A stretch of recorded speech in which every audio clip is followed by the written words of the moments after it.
In the year 169 of the Fifth Age, tectonic activity in the deep wilderness north of Asgarnia caused subterranean heating in the eastern fringes of Troll Country. In a snowy, ruin-dotted wasteland north of Trollheim, this heating affected a frozen cavern beneath the remains of an ancient temple left untouched since the ancient God Wars. The temple knights, who were informed by a drunken dwarf about the dungeon, realized that the now thawing inhabitants were part of a battle that had been frozen in time over 2,000 years ago. Fearing that the inhabitants could escape from their icy prison, the temple knights sent an elite unit of highly trained soldiers to the dungeon in an effort to assess the situation. Unfortunately for them, no one would have known that they've uncovered 4 god camps here in the God Wars dungeon. And today's video is on one of these camps. A 500 KC loot video of Commander Zilyana located in Saradomin's encampment. Come along everyone. We're now going to be going into my journey of the 500 KC kill count I've acquired here at Zilyana using my newly acquired weapon known as the Twisted Bow, for I want to see just how good of a weapon it truly is here in the world of Gielinor.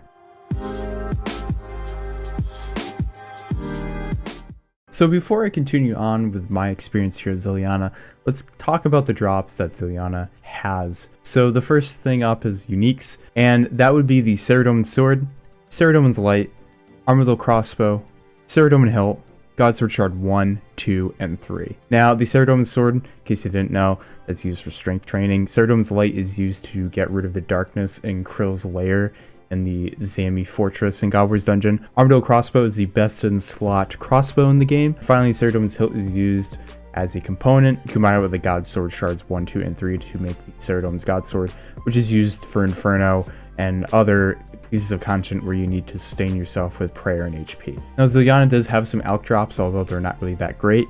In addition, Zilyana does have a common theme dropping coins like a lot of the God Wars dungeon bosses, as well as she does have the availability of dropping potions like prayer potions, Saradomin brews, and super restores. And when the Saradomin brew and restores are dropped, they're in the same drop table, so you can then, drink up your Sara brews and then restore up in order to get all your stats back. So this is actually really nice for extension of your trips, and I've actually beaten my personal record because of the amount of drops I've received from these. And finally, Zilyana does have a pet drop. It's a 1 out of 5,000 drop rate. It's just a miniature version of herself. Still looks pretty badass, looks fucking cool. I wish I got that. I didn't fucking get it. Oh well, maybe next time, but it's very rare, it's very nice to have, and it's certainly sought after by some players.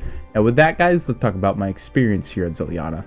So guys, let's talk about my gear and inventory. For my gear, let's start with the helm slot. The best in slot for tank, keep in mind tank gear for Zilyana, if you're soloing it, would be the Justiciar face guard, because it gives you prayer bonus, acts as a Saradomin item, as well as it has a very hefty range defense bonus. Now, I don't have enough money for that. I am not doing Inferno with the Justiciar face guard, so I went with the Verax helm. Obviously, Dragon Slayer 2, Ava's Assembler, got that done. That's the best in slot for your cape slot. Necklace of Anguish, of course, gives you great offensive range bonus. Dragon Arrows, because that deals a lot of DPS. For, of course, the Twisted Bow, the weapon of choice, as this video is themed on. And then Armadillo Chestplate and Chain Skirt for the 2 body pieces because of the prayer bonus, as well as the offensive bonus, as well as the range defense bonus. And Barrow's Gloves for the offensive range damage, Pegasian Boots, and finally a Ring of Suffering, not having recoil enabled. So with this, guys, Ring of Suffering gives you prayer bonus of +4, if I remember, if it's imbued, as well as it gives you a hefty amount of tank stats. So once again, I went with like a tank build for the most part. So with this, I actually stayed for quite a bit. So as we look at this inventory, some of you are probably saying, what the hell is this? Why do you have a Serp helm and a blowpipe? And I'll tell you right now, it's very useful. It was very, very useful. For all of those that don't know, when you have a Serp helm and a blowpipe equipped, as long as you roll 1 damage minimum on the target that you're facing, you will 100% get venom on that target. So when Zilyana spawned and her minions spawned, I had my Serp helm and blowpipe equipped, and I just venomed all the minions in Zilyana's room. And then I swapped to my T-bow, and then I killed Zilyana. And by the time that Zilyana was dead, all the minions in the room either lost about 1/4 of their HP or half of their HP. Now, because of that, I am now using less supplies. That means I'm using less prayer because I don't have to pray protection prayers as long as if they were full HP, as well as I'd be taking less damage, so I don't have to eat as often. as well as I had the opportunity of about 20 to 40 seconds, depending, of just being able to do whatever I wish to do in the room. So that means repositioning myself, juggling supplies, as well as eating the purple sweets that are shown in my inventory to get my run energy back up, or just trying to get my HP to 90 or 99 depending on the situation. Continuing onwards, if you remember what I said before, I don't have Justiciar Face Guard, which acts as a Ceridome item, so the Ceridome's coif was used to traverse Ceridome's encampment safely, and then once I got in the room, I use the Barracks Helm. Now also keep in mind the ecumenical keys in my inventory, because kill count for me, I hate it. It's so tedious and boring. Others will say, no, you're bullshitting, blah, blah, blah. It really, to me, can't be bothered. And because of the buff, I want to say back in September 2019, the drop rate for ecumenical keys are now the same no matter how many you have in your inventory as well as in your bank. So it's always a 1 out of 50. It took me 20 minutes to a half an hour. At most, it took me 45 minutes to get all 5. So to me, ecumenical keys, I roll with that. I also get a free inventory slot as soon as I use it. So that makes things a little bit easier for me once I get drops from Zilyana. Next up are Bastion Potions, which obviously give you range bonus and defense bonus, and then stamina pots in order to not lose run energy. Anglerfish to go above the limit of the max amount of HP you can have, so capped out at 121. Ceridome Brew, just in case in those sticky situations of where I really need to eat up for some reason, because you can get bodied pretty hard. And then we have Super Restores to restore my prayer, as well as restore the drain stats from the Cerebrew. Purple Sweets in order to, once again, get some HP back if needed, as well as just getting the run energy back if I really need to. And finally, a rune pouch is in here for the water, nature, and lava runes, so that I could use both high alchemy as well as bones to peaches, because there are 4 bones dropped in the room. And who needs an emergency teleport? Obviously, we all do. For me, I did not like a one-click teleport.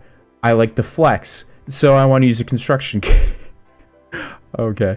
I want to use construction cape because for me, it's not a one-click teleport. I'm fine with right-clicking and just left-clicking of teleporting to the house. So as I said before, when Zilyana would spawn, I would stand in a specific spot. And as you can see here, I eat up as well as I get my stats restored and whatnot. And I put on my Serp Helm as well as my Blowpipe, and I tag the minions in order to get them venomed. And then I would just continuously run around the room. From there on out, I just swapped to my T-Bow and just did damage on Zilyana. I will say when I drank the Bastion Potion, when I was buffed up to, what is it, the 113 range that I am when you drink a Bastion Potion at 99 range, you deal a lot of damage to Zilyana. I was looking at 60s. The highest hit was a 73. And most importantly, though, it was just consistent hits when I was fully capped out when I first drank the Bastion Potion. So kills were going pretty quick, and as you lose your range levels, of course your accuracy goes down, your damage output and whatnot. But overall, it was a very positive experience. I enjoyed my time here at Zilyana for the most part. Would I go back and solo this? Absolutely not. I was only getting about 20 kills an hour. Keep in mind, I wasn't doing Dolo, so this is just me by myself with a single inventory, and I would just hope off of the drops that I would get supply drops and whatnot. And now that you guys know my experience, I definitely will say that Twisted Bow is amazing here. It's really good. As for fun factor, it really isn't that fun when you're doing it by yourself at 20 kills in an hour, but it is satisfying to see those high hits with the Twisted Bow. And I would say that it's definitely worth it if you're going for pet, if you're trying to camp this boss for whatever reason, if you're trying to Iron Man it like I did with my own Ceridoman and God Sword. So let's go into some highlights and then I'll get into the loot. Okay, so I'm doing my solo trips as I'm, trying to get this video done. And look what I got from Growler. A Ceridoman sword, which is a 1 out of 5,300 and something drop. That's just unlucky for a unique like that. Kill count number is 666. Ceridoman hilt. That's kind of ironic given what this boss represents, as well as what the kill count is. So that's my second ever hilt on this account. It's 33 mil. I thought it was a lot more. I thought it was like 40 or so, but like that is so nice to see. It has finally paid off. It's been like 300 KC since I've seen like something rare, and I did get a Sarah sword in this trip, so That's not really that great. But the hilt, though, finally coming in, dude. One more highlight before we get into the loot, but this trip was 57 kills at Zilyana. I'll show you the kill count in a little bit, but that really goes to show that with these supply drops that Zilyana drops, as well as using the Twisted Bow and using this method of the Serp Helm and Blowpipe, can sustain yourself for a very long time. You can preserve your resources. So with everything combined with such a powerful weapon and sustaining yourself, you really can break your records. You can really push the boundaries as to how long a single trip is. Now imagine if you were prey flicking. That would be insane. As of January 16th, 2020, including all the minion and Zilyana kills, I come out to a total of 48 million GP. 6 million GP worth from all the high alchs, of which I used the high alch spell there at Zilyana, transferred it to platinum tokens, of course, 162 diamonds, 2 Godsword Shard 1s, 3 Rune Kite Shields, 3 Rune Plate Skirts, 1 Tooth Half, 1 Rune Square Shield, 2 Ceradomin Swords, one of which was off a minion, if you remember a couple minutes ago, 3 Loop Half of Keys, and 2 Adamant Plate Bodies. Now, going into more notable stuff here, a little bit more pizzazz, 70 Renar Seeds, 1 Ceradomin Hilt, 1,355 rune darts, and 107 Renar weeds. Now, I did get 4 magic seeds, which was kind of lucky, I'd say.